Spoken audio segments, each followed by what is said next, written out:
Well, good morning, everyone. I'm Jan Erickson from Stepping Aside, and welcome to Somewhat Daily Tarot and Rune on the second day of January, 2020. Well, I just did a video on working void of course magic, working magic during the void of course time of the moon. That happens all the time throughout the month. Void of course magic is usually frowned upon. So, of course, I'm going to be drawn to it. Anyway, it's like working dark magic, or during the dark phase of the moon or whatever. So you're going to be working, different things. But I just did that, and I'm going to go ahead and publish it over on the Patreon page. So if you'd like to follow me over there, there's a link to it below the video here.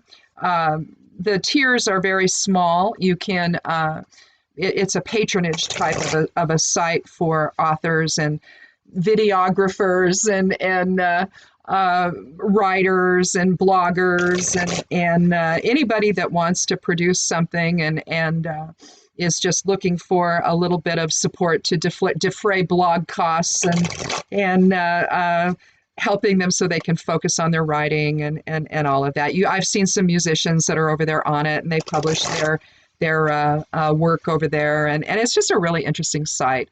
Some of the tiers, you can set your own tiers. Mine are only set at either $1 a month. You can do it a monthly or yearly, and most of them set it low, and I set mine. There's 3 different ones. One's $1 a month. One is $12 a year.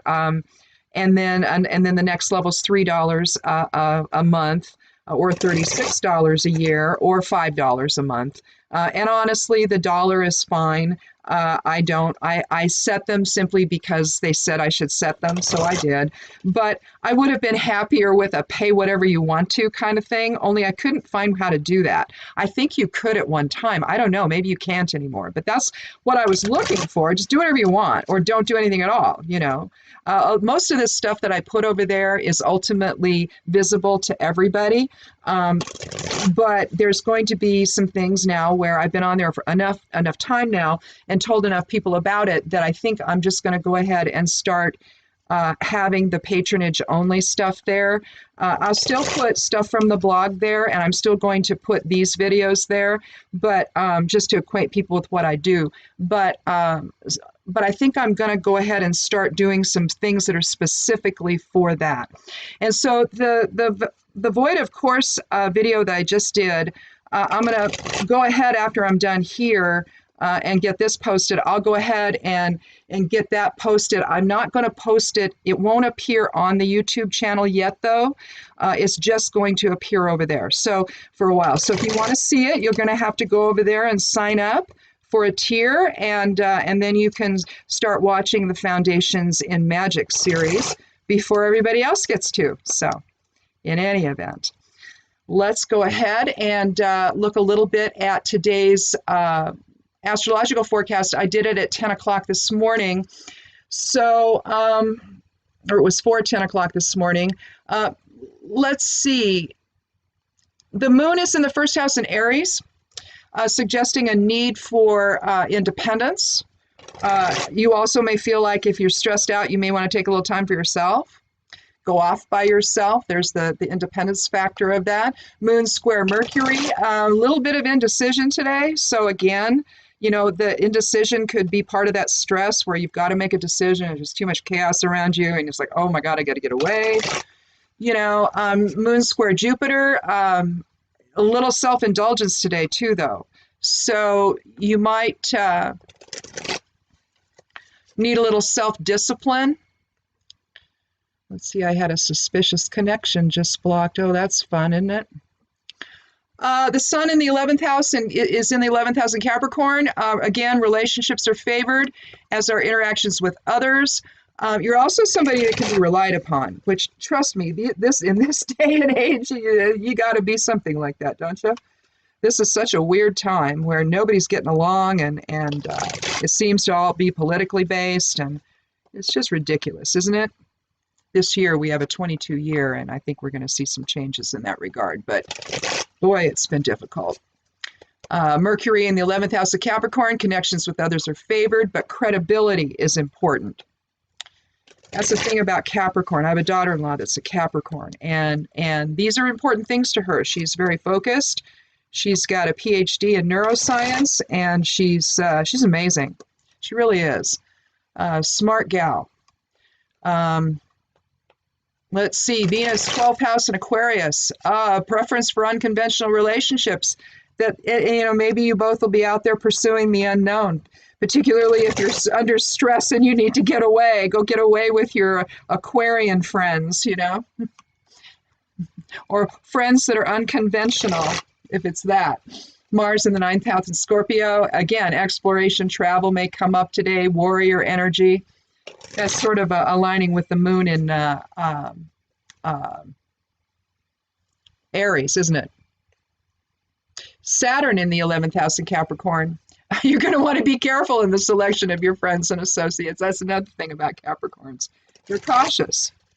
They're not given to rash decisions or anything else. They're going to think about it.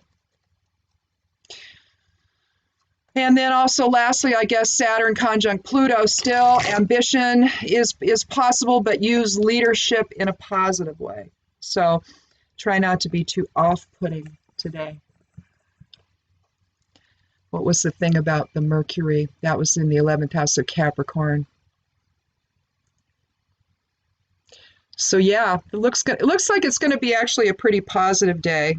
You just kind of need to check yourself possibly if you get stressed, and take charge and go do something. Go take a walk. Go do something else. Go get involved in some activity and kind of work it out. So in any event, let's go on here with the reading. And if you haven't been here before, welcome. If you have, thank you so much for coming back. You'll find underneath the video here all the links where you can find me. You'll also find some affiliate links. I'm wanting to talk a little bit about, and I'm going to do this in the next newsletter, I'm going to talk about cannabis and CBD. That's another thing you'll find at the bottom of the there toward the top of the link section below the video. You'll find a link to the blog. It says to subscribe to the newsletter. You can get, if you go to click on that link and you go there, down at the bottom of the post that I wrote about what the newsletter is going to be about, there's a sign up. You might notice it up there on the top there on the side panel as well. All you have to do is put your email in and hit send, and it goes to this place where I do my newsletters. And then every Sunday I'll send you a newsletter. Some of the stuff might be from the blog. There's going to be some links to, past posts on the blog and also the YouTube stuff. But there's also stuff there that won't be on the blog, and that I'll write just for the newsletter itself. Plus, there'll be some affiliate stuff. There'll be some ads and things. So, I have to do that. I do that type of marketing. It helps me to monetize my blog a little bit and stressing a little bit. So it's not like I'm getting wealthy or anything, not even remotely. So it's just a way to sort of balance out what I'm doing, in other words. So it's not completely coming out of my own pocket all the time. So anyhow, but you can subscribe to the newsletter there. Either, click on it below this video and go there, or it's going to be I'm going to keep putting it at the bottom of all my posts for a while so that people get acquainted with it. So any post you should be able to open up and go to the bottom, and you can sign up for the newsletter. Or again, you can do it there on the side panel. And I'm not going to send you anything else. It's just the newsletter. That's all it is. I promise. I'm not one of those. I don't like to get stuff like that in the inbox, do you? Unless I really want it. And to me, it's all spammy, and I don't like it. So I'm just doing this one thing. And I said I was going to do something different this year, and this is it. So anyhow. That and the Patreon thing. I started it, what is it, last month or something? I don't know when I started it. But these were the things I was deciding to do for this coming year. So in any event, you can check out any of those links that you want to, and they are affiliate links. So if you click on any of them and you purchase something, then I will earn some advertising commissions from that. So that's what all that's about. So let's go ahead then, and we're going to take our first 3 cards, and I'm going to do them randomly. I'm going to take the 13th card each time, and after we look at them, I'll decide if we need to have a 4th card. And if not, we'll move right on into the Elder Futhark rune, and then we will close out by making a Geomancy rune. The Geomancy rune either is an outlier or it really speaks to what the heart of everything is. And so I started doing it one day, and it stuck, and I don't know.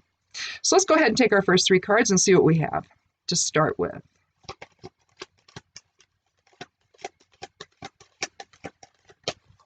Oops. Almost dropped the 12th card there. The 8 of Cups. I'm not really going to talk too much about them here while I am shuffling and laying down cards, but I do want to say what it is before I put it down, so you know, you can be thinking about it.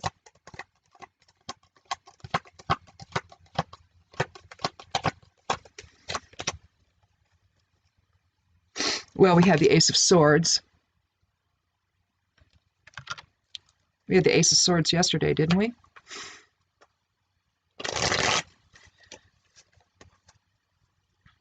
We also had an 8 yesterday, and we had a 4.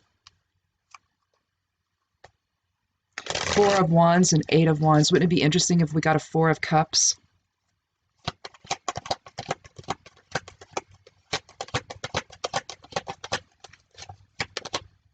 The monthly tarot is up on the blog over there at imsteppingaside.com. 6 of Wands. Both the monthly tarot and the monthly geomancy, there are patterns that are happening, particularly in the geomancy reading for the month. There's some interesting patterns there if you want to look at that. I like to look at patterns. One day I had in the astrology, I had checked and I was looking at the patterns and aspect patterns, and there was a yod in the sky at the time, and the reading that I did matched the yod. So, of course, it occurred to me, well, golly, you know, I could do that. If at all possible, have one significator in the middle, have it be like the yod. In a yod, you have two planetary bodies that are sextile with one another, and then they point to something, so you have this elongated triangle, right? And so you've got 2 sextile planetary bodies here, and then you've got the focal point. And then usually the sextile ones are the ones that are working together in harmony to support whatever action is taken by that focal point, okay? Well, the same sort of thing can be said in a 3-card reading. I mean, 3-card readings can be anything. They can be past, present, and future. I mean, they really can be anything you want them to be. So I got the idea to just sort of to do this in kind of a yod fashion. But sometimes the focal point is the point that informs the other 2. So I look at, so when I get it like this and I can see an obvious yod situation, that's what I'm talking about. Either the Ace of Swords is the focal point, or it's the place from which the other 2 are going to be informed. And I think that that's what we're going to talk about in that particular way today. The Ace of Swords is going to inform the other 2. So let's go ahead and look at that first. We see the recurrent theme of the hand reaching out from the cloud, from the unknown. We know, though, given that it's an ace, that it's definitely coming from spirit. You see the crown above denoting that. The sword represents the air element and our intellect, our reason, our balance, justice, our direction. And it's pointed towards spirit, of course. There's motion involved. You see the, I guess, leaves falling off of the garland above there. It was pushed out with such force, you see. The force of a new idea. The force of new perceptions. Now, so you could say then that something has happened to cause us to have a new level of perception, or maybe we're taking a new direction, or a new type of balance. But I say direction and perception because of the 8 of Cups. I'm going to sort of do this so you can kind of see it a little better, because you've got a glare from the candle. I wonder if I can take that down. No, it's not coming from the candle. It must just be coming from the light here on the computer. You see the moon above, watching the whole thing. The man, you see 8 cups there? It looks like one's missing, and the man almost represents the missing cup, doesn't he?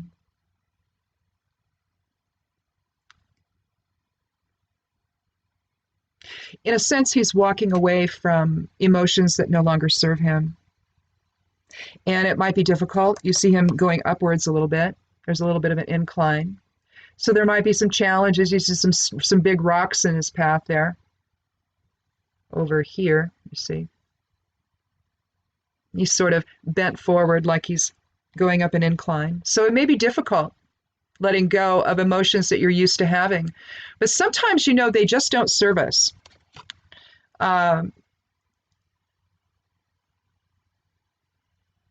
If we are in conflict with other people, the collective issues that we're looking at right now politically is one obvious answer, one obvious explanation for that, or example.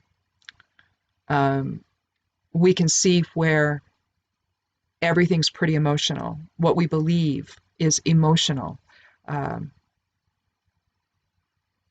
It might be partly intellect, but I assure you, when our beliefs are threatened, it gets emotional, doesn't it? We rise up. We express ourselves. We express displeasure at that whole thing. But at some point, maybe some new information has come in, as with the Ace of Swords, and we're ready to rethink things, where you start to realize that maybe in the emotion of it, I lost my clarity. You see how that can be possible, where in the emotion of it, if emotions are high, we can't necessarily see clearly. We're filled with our own worry, our own fear, right? And it is difficult at that point then to understand the position of another person. So in a sense, you could even say that you're leaving even a group that's emotion-based. That's, say you're in it, you're part of a group of people that are really passionate. Maybe you're part of an activist group. But at some point you realize that it's just not where you want to be. I'm gonna put this into. I'll just give an example here. I'm going to make it up. I'll make it up as I go along. Say you're somebody that is anti-gay marriage, okay? And maybe you're anti-gay marriage to the point that you write about it, you talk about it, you go out and you protest against it, and then all of a sudden, you have a family member or a close friend that comes out and says, oh, by the way, I'm in love. Now, all of a sudden, you're faced with this conflict, aren't you? Because you don't think that they should be doing that. You don't think the person should be gay, and you don't think the person should be getting gay married, right? But then as time goes on, and you spend time with your family member, and you spend time with your soon-to-be family member, and you realize that whatever fear that you had, whatever, concern you had, you can't figure out why you had it.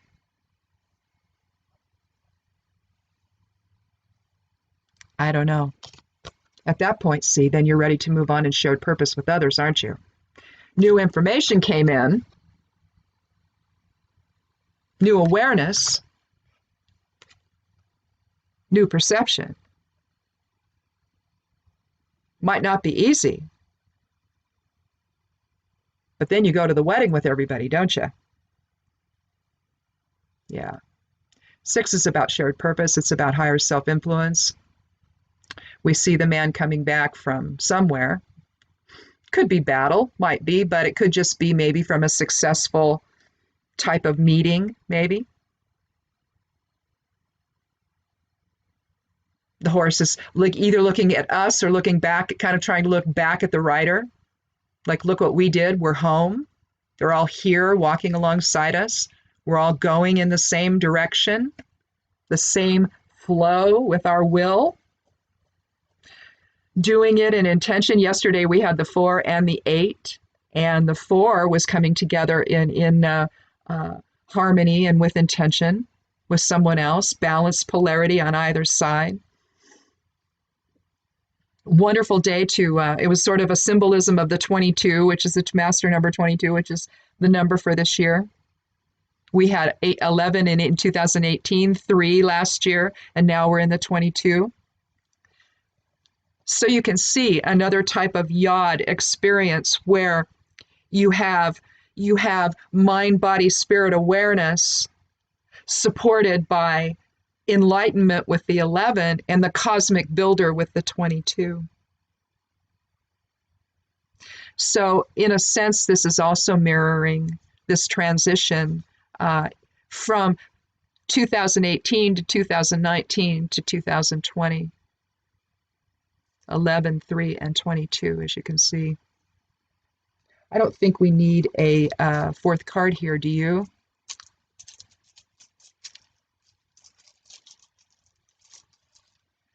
You know, you can think of the Ace of Swords as an expression of truth, fundamental spiritual truth, and the 8 of Cups as letting go of ego. And ego that seems to, because ego is going to want to separate. Ego's not going to respect the collective aspect of self with others. The ego is going to see, instead of the other side of self, they're going to see the other, you know. And ultimately, it just never works out, does it? It causes all kinds of chaos, causes all kinds of harm. Whereas if we could just come into a different perspective and understand that, you know, we are all one. We might appear different. Sure, there are individual differences, but we are all part of the collective consciousness called creation.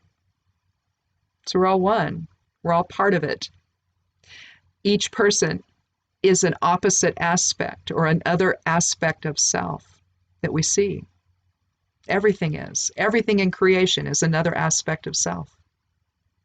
Because if creation is a reflection of all that is, if the creator is all that is, then all of this is the creator manifested into form, or the thoughts of the creator manifested into form, or the possibilities from the creator manifested into form. So why wouldn't you let the creator drive the ship? Instead, we let ego do it, right? Well, here we have I was. Now, I was is the 13th rune of the Elder Futhark. We can see Laguz up and down there, can't we? So flow. But what we're doing here is we're flowing from spirit into form. It's that interchange.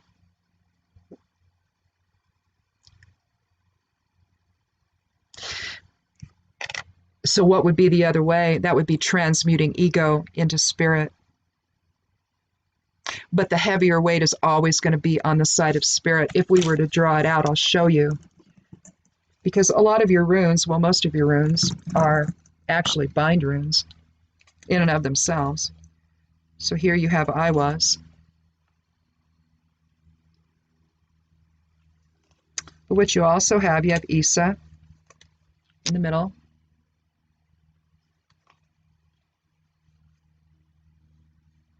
And you have Laguz, kind of forward and reversed or up and down or whatever. Directionality matters in here, I would think. But what you have is you have the downward momentum of spirit essence into form, and then the upward momentum is the transmutation of ego into spirit. So it's always going to be more heavily weighted on spirit, always, that directionality.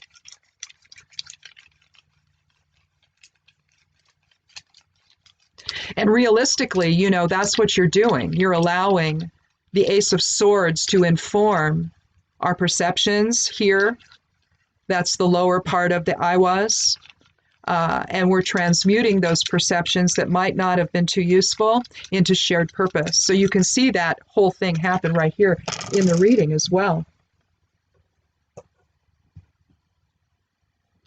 Well, okay, so what happened to my magnifying glass?